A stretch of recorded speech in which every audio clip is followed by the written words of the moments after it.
আসসালামু আলাইকুম ওয়া রাহমাতুল্লাহি ওয়া বারাকাতুহু। আলহামদুলিল্লাহ নাহমাদুহু ওয়া নাস্তাঈনুহু ওয়া নুসাল্লি আলা নাবিয়িহি ওয়া হাবিবিহি মুহাম্মাদিন ওয়া আলিহি ওয়া আসহাবিহি আজমাইন।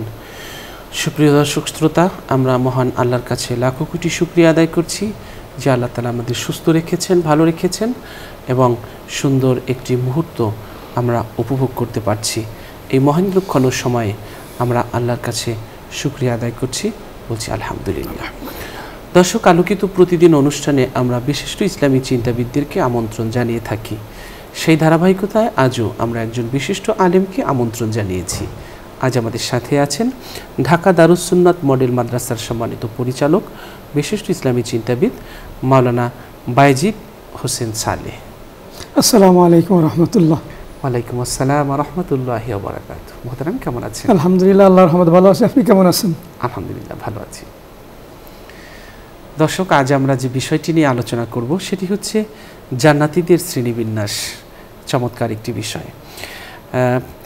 রাসূল সাল্লাল্লাহু আলাইহি ওয়াসাল্লাম আমাদেরকে জান্নাতের বর্ণনা দিয়েছেন এবং কিভাবে কারা জান্নাতে থাকবে, কিভাবে থাকবে, তাদের শ্রেণীবিন্যাস কীরকম হবে, এ বিষয়ে আমরা তার বর্ণনায় অনেক আলোচনা দেখতে পাই। আমরা রাসূল সাল্লাল্লাহু আলাইহি ওয়াসাল্লামকে আমাদের যে মডেল সেটা যদি আমরা ভাবি এবং আমরা যদি তার জীবন, তিনি যেভাবে জীবন যাপন করেছে সেভাবে যাপন করতে পারি, তাহলে জান্নাতে তার সাথে আমরা পাশাপাশি থাকতে পারবো। নবীজি বলেছেন, তোমরা যখন আল্লাহর কাছে চাইবে তখন ফেরদাউস চাইবে, কেননা এটি জান্নাতের মধ্যম এবং জান্নাতের সবচেয়ে উপরে। এর উপরে আছে রহমানের আরশ, এখান থেকে জান্নাতের নহরগুলো প্রবাহিত হয়। সহিহ বুখারী শরীফ। আব্দুল্লাহ ইবনে ওমর রাদিয়াল্লাহু তাআলা আনহু বলেন, নবী সাল্লাল্লাহু আলাইহি ওয়াসাল্লাম বলেছেন, পবিত্র কোরআনের বাহককে কিয়ামতের দিন বলা হবে, তুমি কোরআন পড়তে থাকো এবং উপরে উঠতে থাকো এবং দুনিয়াতে যেভাবে স্পষ্ট এবং ধীরে ধীরে পড়তে সেভাবে পড়তে থাকো, কেননা জান্নাতের ভেতর তোমার স্থান ঠিক সেখানে হবে যেখানে তোমার শেষ আয়াতটি খতম হবে। সুবহানাল্লাহ, সুবহানাল্লাহ। আমরা আজকের জান্নাতের বর্ণনা শুনব এবং শ্রেণীবিন্যাসের কথা শুনব। আল্লাহ তাআলা বলেছেন, উদখুলুল জান্নাতা আনতুম ওয়া আজওয়াজুকুম তুহবারুন ইউতাফু আলাইহিম বিসিহাফিম মিন যাহাবিন ওয়া আকওয়াব ওয়া ফিহা মা তাশতাহিহিল আনফুস ওয়া তালাজ্জুল আয়ুন ওয়া আনতুম ফিহা খালিদুন। আল্লাহ বলবেন যে তোমরা তোমাদের স্ত্রীদেরকে নিয়ে জান্নাতে প্রবেশ করো, আমার মন মতো দৃষ্টিনন্দন করে তুমি যেভাবে পছন্দ করো, যা তোমার মন চাইতো তার সব কিছু দিয়ে তিল তিল করে এই জান্নাত তোমার জন্য আমি সাজিয়ে রেখেছি। রয়েছে এখানে ফলমূল, রয়েছে অনেক কিছু যা তুমি উপভোগ করবে, অনন্তকাল এখানে থাকবে, এখান থেকে কখনো কাউকে বের করা হবে না। ওয়ায়াতুফু আলাইহিম বিলদানুম মুখাল্লাদুন ইযা রাআইতাহুম হাসিবতাহুম লুলুআম মানসুরা। তুমি যখন জান্নাতে প্রবেশ করবে তখন তোমার জান্নাতে তোমার সেবা কার্যে যারা নিয়োজিত থাকবে তাদের দেখলে মনে হবে যেন ছড়িয়ে দেওয়া মুক্তার দানা। তারা চিরকাল বালক থাকবে, কখনো বৃদ্ধ হবে না। এই জান্নাতের সুখ শান্তির কথা বর্ণনা করে আসলে কখনো শেষ করা যাবে না। আল্লাহ বলছেন, ওয়াজাজাহুম বিমা সবারু জান্নাতা ওয়া হারিরা। আমি জান্নাতীদেরকে রেশমি ধৈর্যশীলতার জন্যে রেশমি পোশাক সেখানে আমি দান করব এবং জান্নাতে আমি তাদের জন্যে বিয়ের ব্যবস্থা করব। আল্লাহ তাআলা জান্নাতীদেরকে জান্নাতে তিনি বিয়ের ব্যবস্থা করবেন। আমরা এই সুখ শান্তি, জান্নাতের সুখ শান্তির কথা ভুলে আমরা সেই জাহান্নামের দিকেই আমরা প্রতিযোগিতা করে হেঁটে চলছি। আমাদেরকে থামতে হবে, আমাদেরকে থামাতে হবে, আমাদেরকে জাহান্নামের পথ থেকে নিয়ে জান্নাতের দিকে আমাদের রওনা দিতে হবে। দর্শক, চলুন জান্নাতীদের শ্রেণীবিন্যাস নিয়ে আমরা আলোচনা শুনছি আজকের অতিথির কাছ থেকে। শুকরিয়া, জাযাকাল্লাহ। বিজ্ঞ উপস্থাপক মুহতারাম মাওলানা সেলিম হোসাইন আজাদি, আপনি চমৎকারভাবে শুরু করেছেন। আপনার মন্ত্রমুগ্ধের ন্যায় আপনার আলোচনা উপস্থাপনা শুনতেছিলাম। আলহামদুলিল্লাহ, সুন্দর একটি বিষয় আপনি এনেছেন। জান্নাত আল্লাহ রাব্বুল আলামিন মুমিনদের জন্য বানিয়েছেন। সূরা কাহাফের আল্লাহ একবারে সর্বশেষ 107তম আয়াত আল্লাহ বলেছেন, ইন্নাল্লাযীনা আমানু ওয়া আমিলুস সালিহাতি কানাত লাহুম জান্নাতুল ফিরদাউসি নুজুলা। আল্লাহ রাব্বুল আলামিন জান্নাতুল ফিরদাউস দিবেন কাদেরকে? যারা ঈমান আনার পরপরই নেক আমল করে, ভালো কাজ করে, আল্লাহ তাদেরকে জান্নাত দিবেন।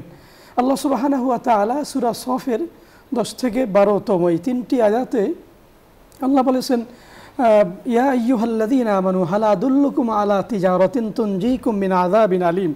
আল্লাহ রসুলকে লক্ষ্য করে আল্লাহ বলেছেন, আল্লাহ রসুল তার উম্মতকে বলেছেন যে আমি কি তোমাদেরকে এমন ব্যবসার কথা বলে দিব না যে এই ব্যবসা করলে তোমরা তুনজিকুম মিন আযাবিন আলীম, তোমরা কি করবে, মানে জাহান্নামের আগুন থেকে তোমরা মুক্তি পাবে, নাজাত পাবে, আগুন কষ্টদায়ক জিনিস থেকে তোমরা মুক্তি পাবে। সেই বিষয়টা কি? আল্লাহ রসুল বললেন, তুমিনুনা বিল্লাহি ওয়া রাসূলিহি ওয়া তুজাহিদুনা ফি সাবিলিল্লাহ, তোমরা আল্লাহ এবং তার রসুলের উপর ঈমান আনবে, বিশ্বাস করবে, আনুগত্য করবে, আল্লাহর পথে জিহাদ করবে। করলে কি হবে? ইয়াগফির লাকুম যুনুবাকুম ওয়া ইউদখিলকুম জান্নাতিন তাজরি মিন তাহতিহাল আনহার। আল্লাহ রাব্বুল আলামিন ক্ষমা করবেন তোমাদের গুনাহ এবং তোমাদেরকে জান্নাত দিবেন যার তলদেশে নহর সমূহ প্রবাহিত। আপনি জান্নাতুল ফেরদাউসের কথা বলেছেন, আল্লাহ রসুল বলেছেন জান্নাত যখন চাইবে আল্লাহর কাছে, জান্নাতুল ফেরদাউস তোমরা আল্লাহর কাছে চাইবে, কারণ জান্নাতুল ফেরদাউস আল্লাহ তার নিজ হাতে সেটা বানিয়েছেন, তৈরি করেছেন আল্লাহ সুবহানাহু ওয়া তাআলা। এবং আল্লাহ রাব্বুল আলামিন সূরা আল ইমরানের 133তম আয়াতে আল্লাহ বলেছেন, ওয়াসারিউ ইলা মাগফিরাতিন মির রাব্বিকুম ওয়া জান্নাতিন আরদুহাস সামাওয়াতু ওয়াল আরদ ওয়াইদ্দাত লিল মুত্তাকিন। তোমরা দৌড়াও, অগ্রসর হও আল্লাহর ক্ষমা এবং জান্নাতের দিকে, এমন জান্নাত আরদুহাস সামাওয়াতু ওয়াল আরদ, আসমান এবং জমিনের মাঝে যত দূরত্ব, আল্লাহর ওই জান্নাত তার চেয়ে আরও বেশি বড়। এবং এই জান্নাত আল্লাহ মুত্তাকিদের জন্য আল্লাহ বানিয়েছেন। আল্লাহ সুবহানাহু ওয়া তাআলা সূরা ইউনূসের 25তম আয়াত আল্লাহ বলেছেন, আল্লাহু ইয়াদউ ইলা দারিস সালাম, দারিস সালাম শান্তির ঘর, যেটা চিরস্থায়ী শান্তি, চিরস্থায়ী কল্যাণের যেই ঘর, এই ঘরের দিকে আল্লাহ মুমিন বান্দাদেরকে আহ্বান করেছেন। এত চমৎকার, এত সুন্দর জান্নাত। আল্লাহ রসুল বলছেন, আল্লাহ রাব্বুল আলামিন বলেছেন, আ'দাতু লিইবাদিয়াস সালিহিনা মা লা আইনুন ওয়ালা উযুনুন সামিআত ওয়ালা খাতারা আলা কলবি বাশার। এমন জান্নাত আল্লাহ নেককারদের জন্য বানিয়েছেন। শর্ত হলো নেক আমল করতে হবে, ভালো কাজ করতে হবে। আমি রাস্তা দিয়ে হাঁটতেছি, আমি অনেক সুন্দর সুন্দর জিনিস দেখতেছি, সব সুন্দর জিনিস কিন্তু দেখা যাবে না। সুন্দর দেখলে কিন্তু গুনাহও আছে, আবার সুন্দর দেখলে সওয়াবও আছে। এজন্য আমার চোখকে হেফাজত করতে হবে, আমার জবানকে হেফাজত করতে হবে, আমার হাতকে হেফাজত করতে হবে। আমার এই দুনিয়ার জীবন তো আসল জীবন নয়, আসল জীবন তো পরকাল। দুই চোখ যখন বন্ধ হয়ে যাবে, আমার টাকা পয়সা বাড়ি গাড়ি কত কিছু ছিল, কিন্তু এই কাফনের কাপড় পরিয়ে আমাকে মাটির বিছানায় রাখা হবে। আলমে বারজখের প্রথম ঘাঁটি ওখান থেকেই তো শুরু হয়ে যাবে সেই জীবনটা। তো দুনিয়ার জীবন যদি ভালো হয়, সে যদি ভালো মানুষ হয়, সে যদি ইমানদার হয়, তার কবরটা 3.5 হাত থাকবে না, 70 হাত লম্বা হয়ে যাবে। অন্য হাদিসের বর্ণনায় আসছে 70 গজ লম্বা হয়ে যাবে। 70 গজ যদি লম্বা হয়ে যায়, 3.5 হাত কবরটা 140 হাত লম্বা হয়ে যাবে। সুবহানাল্লাহি বিহামদিহি সুবহানাল্লাহিল আযীম। শর্ত হলো ভালো কাজ করতে হবে, আল্লাহর বিধান মানতে হবে। আমার সামনে অনেক ভালো ভালো খাবার আসছে, কিন্তু আমি জানি না বা সন্দেহ আছে এই খাবারটা কি হালাল না হারামের। যদি আমার কাছে সন্দেহ হয়, আমি খাবো না। যদি আমি জানি হারামের, অবশ্যই আমি খাবো না। আমি হালাল খাবো, আলু ভর্তা দিয়ে, ডাল দিয়ে, নুন দিয়ে খেয়ে আমি বলবো আলহামদুলিল্লাহ, আলহামদুলিল্লাহ কাসীরা। এতে আমার আল্লাহ খুশি হবেন, আল্লাহ আমার উপর সন্তুষ্ট হবেন। আল্লাহ বলেছেন, লা ইন শাকারতুম লা আযীদান্নাকুম ওয়া লা ইন কাফারতুম ইন্না আযাবি লাশাদীদ। তোমাকে নেয়ামত দিয়েছি, নেয়ামতের শুকরিয়া করো। অনেক মানুষ রাস্তা দিয়ে হাঁটি, 2টা হাত নাই, আমার আল্লাহ আমাকে 2টা হাত দিয়েছে। অনেক মানুষের 2টা চোখ নাই, আমার আল্লাহ আমাকে 2টা চোখ দিয়েছেন। অনেকে কথা বলতে পারে না, বাবা আমাকে আল্লাহ জবান দিয়েছেন, আমি জিকির করব, আমি কোরআন তেলাওয়াত করব, আমি মা বাবার সাথে ভালো কথা বলবো, আমার সন্তানের সাথে ভালো কথা বলবো, স্ত্রীর হক আমি রক্ষা করব। এই ভালো কাজগুলো যদি করতে পারি, তাহলে না আমার জান্নাত। আর জান্নাত আল্লাহ বানিয়েছেন 8টা। আল্লাহ রাব্বুল আলামিন জান্নাত 8টা বানিয়েছেন। লিল জান্নাতে সামানিয়াতু আবওয়াব সাবউ মাগলাকাতুন। আল্লাহ রাব্বুল আলামিন জান্নাতের দরজা বানিয়েছেন, জান্নাত বানিয়েছেন 8টা। 7টা বন্ধ থাকে, একটা দরজা আল্লাহ খোলা রেখেছেন। আর সব জান্নাতের দরজাগুলো খোলা হয় রমজানুল মুবারকে। রমজানুল মুবারক আল্লাহ সুবহানাহু ওয়া তাআলা জান্নাতের সমস্ত দরজাগুলো খুলে দেন। আর স্পেশালি যারা আল্লাহর জন্য সিয়াম সাধনা করে, আল্লাহর জন্য রোজা রাখে, রাইয়ান নামক দরজা দিয়ে আল্লাহ তাদেরকে জান্নাতে প্রবেশ করাবেন। এজন্য আল্লাহ রাব্বুল আলামিন এর এই চির সুখের স্থান এই জান্নাতে যেতে হলে আমাদেরকে ভালো কাজ করতে হবে, নেক আমল করতে হবে। আপনি হুরের কথা বলেছেন, আল্লাহ সুবহানাহু ওয়া তাআলা সূরা ওয়াকিয়ার মধ্যে বলেছেন, ওয়া হুরুন আইন কাআমসালিল লুলুইল মাকনুন। এই হুর সম্পর্কে আম্মাজান উম্মে সালমা রাদিয়াল্লাহু তাআলা আনহা আল্লাহর হাবিবকে প্রশ্ন করেছিলেন, ইয়া রাসূলুল্লাহ, ইয়া হাবিবাল্লাহ, হুরুন আইনের অর্থটা কি?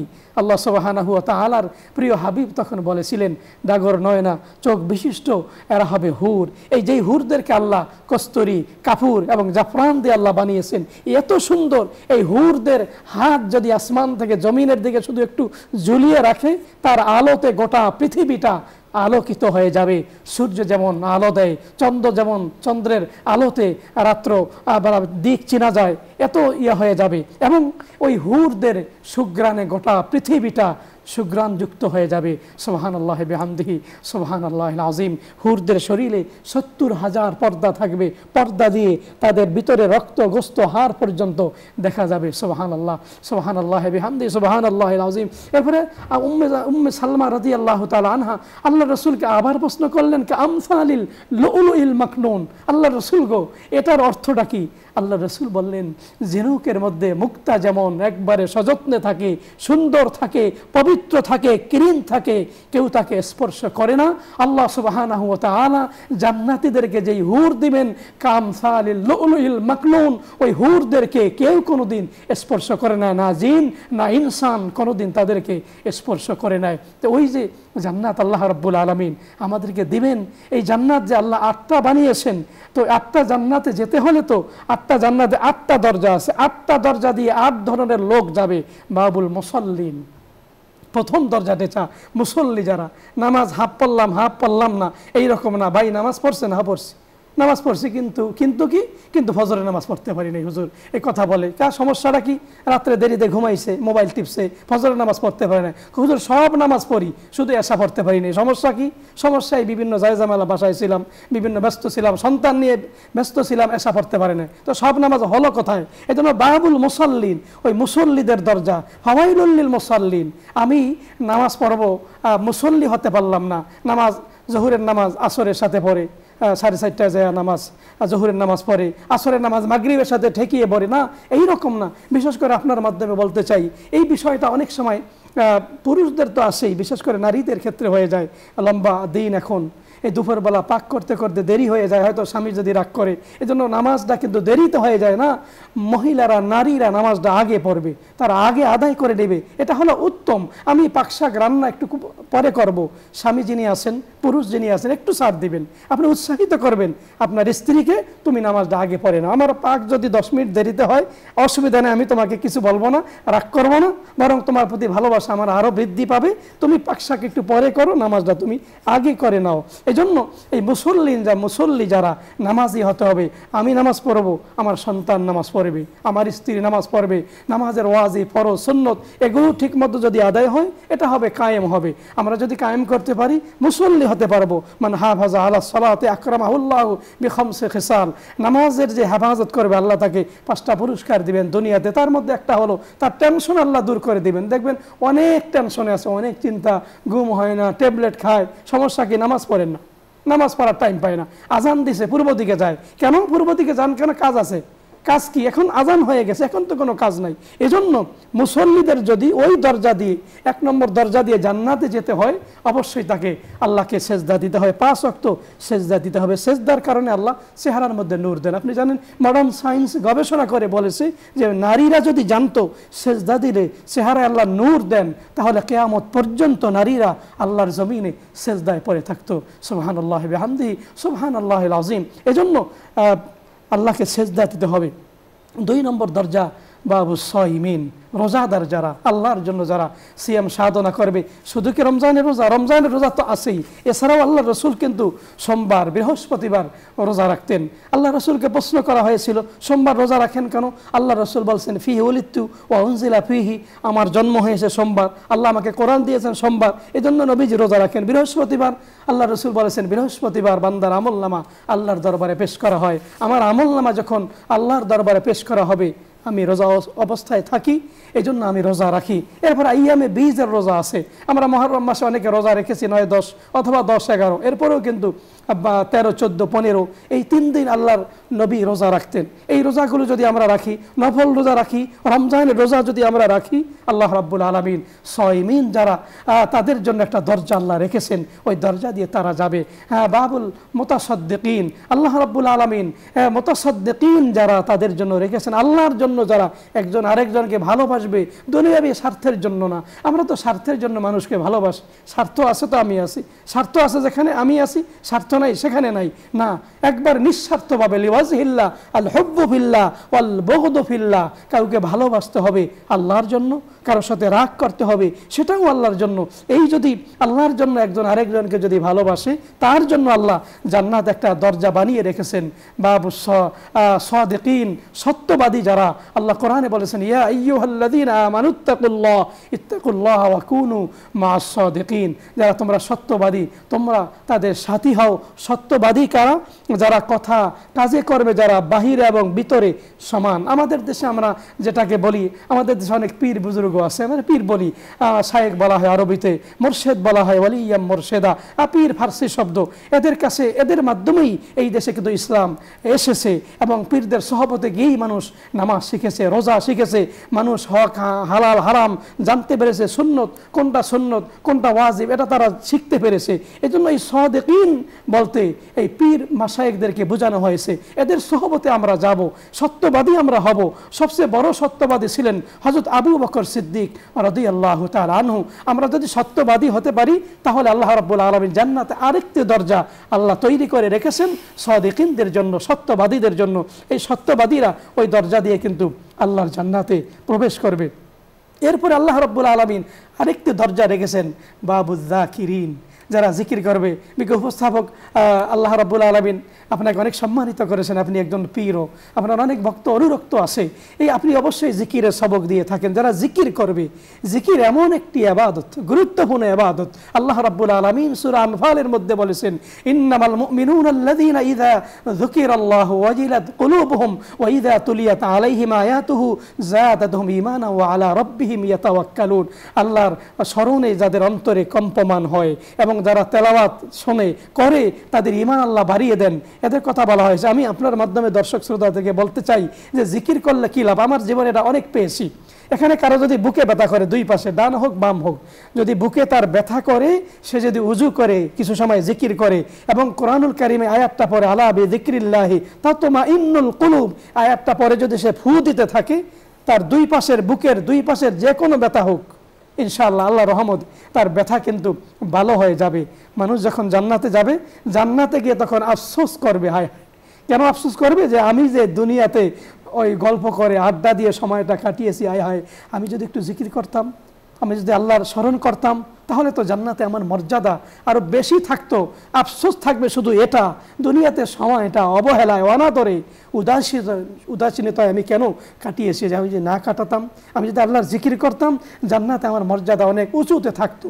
এজন্য জাকিরিন যারা, জিকির করে যারা, তাদের জন্য কিন্তু আল্লাহ জান্নাতের মধ্যে একটি দরজা বানিয়ে রেখেছেন। এবং জিকিরের মাধ্যমে, আলা বিযিকরিল্লাহি তাতমাইন্নুল কুলুব, অন্তরে প্রশান্তি আনতে হলে আল্লাহর জিকির করতে হবে। লা ইলাহা ইল্লাল্লাহ সর্বোত্তম জিকির, নামাজ একটা জিকির, কোরআন তেলাওয়াত একটা জিকির। এগুলো করার কারণে গুনার ময়লা দূর হয়ে যায়। লা ইলাহা ইল্লাল্লাহ জিকির করে যখন কলবের মধ্যে ধাক্কা দিবেন, ময়লা দূর হয়ে যাবে।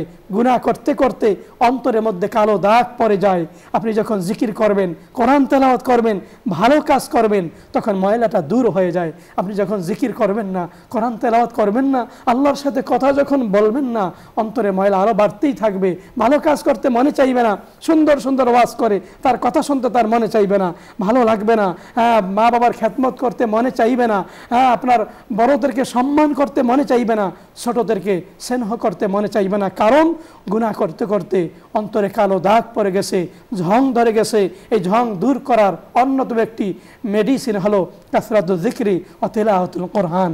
একটা হলো কোরআন তেলাওয়াত করা, আরেকটা হলো মরণের কথা বেশি বেশি স্মরণ করা। জি মোহতারাম, চমৎকার বলছিলেন। দর্শক মোহতারামের কাছ থেকে আমরা খুব গুরুত্বপূর্ণ বিষয়ে আলোচনা শুনছি। সাধারণ মুমিনদের জান্নাতে অবস্থানটা কীরকম হবে এটা বর্ণনা করতে গিয়ে রাসূল সাল্লাল্লাহু আলাইহি সাল্লাম বলেছেন যে অবশ্যই জান্নাতবাসীরা তাদের উপরের বালাখানার বাসিন্দাদের এমনভাবে দেখতে পাবে যেমন তোমরা আকাশের পূর্ব পশ্চিম দিকে উজ্জ্বল দীপ্তমান নক্ষত্র দেখতে পাও। এটা হবে তাদের মধ্যে মর্যাদার পার্থক্যের কারণ। সাবিরা বললেন, হে আল্লাহর রসুল, সেগুলো তো নবীদের জায়গা, তারা ছাড়া অন্যরা সেখানে পৌঁছাতে পারবে না। তিনি বললেন, অবশ্যই পারবে, অবশ্যই সেই সত্তার কসম যার হাতে আমার প্রাণ, সেসব লোকও পৌঁছাতে পারবে যারা আল্লাহর প্রতি ঈমান আনবে এবং রসুলের আনুগত্য এবং রসুলদের সত্য বলে স্বীকার করবে, তারা সেখানে পৌঁছাতে পারবে। সুবহানাল্লাহ। আল্লাহর রাস্তায় সংগ্রামকারীদের জান্নাতের বর্ণনা দিতে গিয়ে নবীজি বলেছেন যে জান্নাতের মধ্যে 100টি স্তর আছে যা আল্লাহর রাস্তায় সংগ্রামকারীদের জন্য মহান আল্লাহ প্রস্তুত করে রেখেছেন। 2 স্তরের ব্যবধান আসমান জমিনের মধ্যবর্তী দূরত্ব সমপরিমাণ। সহিহ বুখারী শরীফের হাদিস। সুবহানাল্লাহ, সুবহানাল্লাহ। আল্লাহর রাস্তায় ব্যয়কারীদের জান্নাতে অবস্থানটা কীরকম হবে এটা বর্ণনা করতে গিয়ে রাসূল সাল্লাল্লাহু আলাইহি ওয়াসাল্লাম আমাদের বলেছেন যে হযরত আবু হুরায়রা রাদিয়াল্লাহু তাআলা আনহু বর্ণনা করেন, দরিদ্র লোকেরা নবী সাল্লাল্লাহু আলাইহি ওয়াসাল্লামের কাছে এসে বললেন, সম্পদশালী এবং ধনী ব্যক্তিরা তাদের সম্পদের দ্বারা উচ্চ মর্যাদা এবং স্থায়ী আবাস লাভ করেছেন। আমরা যে নামাজ পড়ি তারাও শেষে নামাজ পড়ে, আমরা যে রোজা রাখি তারাও শেষে রোজা রাখে, আর তাদের আছে অতিরিক্ত অর্থ যা দিয়ে তারা হজ করে, ওমরা করে, আল্লাহর পথে সংগ্রাম করে, দান সদকা করে। তখন নবীজি তাদের তাসবিহ ফাতিমি পড়ার নির্দেশ দেন। তা হলো 33 বার সুবহানাল্লাহ, 33 বার আলহামদুলিল্লাহ, 34 বার আল্লাহু আকবার। সুবহানাল্লাহ। তারা আল্লাহর রাস্তায় ব্যয়কারীরা যে জান্নাতে থাকবে তারাও সেই জান্নাতে থাকতে পারবে। শাহাদাতের আকাঙ্ক্ষাকারী জান্নাতে কোথায় থাকবে সেই সম্পর্কে নবীজি বলেছেন, যে ব্যক্তি একনিষ্ঠভাবে আল্লাহর কাছে শাহাদাত প্রার্থনা করবে আল্লাহ তাআলা তাকে শহীদের মর্যাদায় পৌঁছাবেন, যদিও তার মৃত্যু নিজ বিছানায় হয়। সহিহ বুখারী শরীফ। সুবহানাল্লাহ, সুবহানাল্লাহ। আমরা তীব্র শীতে অনেকে উজু করে নামাজ পড়তে কষ্ট অনুভব করি। যারা তীব্র শীতে উজু করে নামাজ পড়বে তারাও জান্নাতে একটি জায়গায় থাকবে। আবু হুরায়রা রাদিয়াল্লাহু তাআলা আনহু বর্ণনা করেন, নবীজি সাল্লাল্লাহু আলাইহি ওয়াসাল্লাম বলেছেন, আমি কি তোমাদেরকে এমন কিছুর দিক নির্দেশনা দেব না যার মাধ্যমে আল্লাহ গুনাহ মুছে দেন এবং মর্যাদার স্তর উন্নীত করেন? সাহাবীরা বললেন, অবশ্যই হে আল্লাহর রাসূল। তিনি বললেন, কষ্ট হলেও ভালোভাবে অজু করা, মসজিদের দিকে বেশি বেশি কদম ফেলা এবং এক নামাজ শেষ করে মধ্যবর্তী নামাজের জন্য অপেক্ষায় থাকা, আর এটাই হলো রিবাত প্রস্তুতি, এটাই হলো প্রস্তুতি। তো আমরা এই যে তীব্র শীতে উজু করলে আল্লাহ তাআলা আমাদের পাপ মুছে দিবেন এবং আমাদের মর্যাদা উন্নীত করবেন। কোরআনের হাফেজদের জান্নাতে যেই জায়গায় থাকবে সেই সম্পর্কে আমরা যদি জানতে চাই তাহলে দেখব যে আব্দুল্লাহ বিন আমর রাদিয়াল্লাহু তাআলা বলেন, নবী সাল্লাল্লাহু আলাইহি ওয়াসাল্লাম বলেছেন, পবিত্র কোরআনের বাহককে কিয়ামতের দিন বলা হবে, তুমি কোরআন পড়তে থাকো এবং উপরে উঠতে থাকো এবং দুনিয়াতে যেভাবে স্পষ্ট এবং ধীরে ধীরে পড়তে সেভাবে পড়তে থাকো, কেননা জান্নাতের ভেতর তোমার স্থান ঠিক সেখানেই হবে যেখানে তোমার শেষ আয়াতটি খতম হবে। আবু দাউদ শরীফের হাদিস। সুবহানাল্লাহ, সুবহানাল্লাহ। এই জন্য আমরা জান্নাতে যাওয়ার জন্য প্রতিযোগিতা করব, কিন্তু আমরা অনেকে আছি জাহান্নামে যাওয়ার জন্য আমরা প্রতিযোগিতা করছি, কে কার আগে জাহান্নামে যেতে পারে। আল্লাহ আমাদের হেফাজত করুন, আল্লাহ আমাদের হেফাজত করুন। মোহতারাম, আমরা শেষ প্রান্তে চলে এসেছি, 1 মিনিটে আপনার শেষ মন্তব্য শুনবো। আপনি বলেছেন আমরা ভালো কাজ করব, নেক আমল করব, গুনাহ বর্জন করব। আমি ভালো কাজ করতে না পারলেও আমার দ্বারা যেন গুনাহ না হয়, আমরা যেন মানুষের ক্ষতি না করি, সদাসাধ্য চেষ্টা করব উপকার করার জন্য এবং আল্লাহর কাছে তওবা করব, ইস্তেগফার করব। যে কোনো সময় আপনার আমার মরণ চলে আসতে পারে, আজরাইল টিকিট নিয়ে চলে আসতে পারে। এজন্য মরণের জন্য সর্বদা আমরা প্রস্তুত থাকব। বাস্তব সমাজ থেকে, দেশ থেকে আমার পাশে যে মারা গেছে তার থেকে আমি শিক্ষা নিয়ে আমার জীবনকে ঢেলে সাজাবো। আল্লাহ রাব্বুল আলামিন সেই তৌফিক দান করুন। আমিন। দর্শক, আমরা অনুষ্ঠানের এই পর্যায়ে একটি মোনাজাত করব। আপনারাও চাইলে আমাদের সাথে মোনাজাতে শরীক হতে পারবেন। আল্লাহুম্মা সাল্লি আলা সাইয়্যিদিনা ওয়া নাবিয়িনা ওয়া শাফিয়িনা ওয়া হাবিবিনা ওয়া মাওলানা মুহাম্মদ সাল্লাল্লাহু আলাইহি ওয়া আলা আলিহি ওয়া আসহাবিহি ওয়া বারাকা ওয়া সাল্লাম। আল্লাহুম্মা আমিন। ربنا ظلمنا أنفسنا وإن لم تغفر لنا وترحمنا لنكونن من الخاسرين اللهم آمين।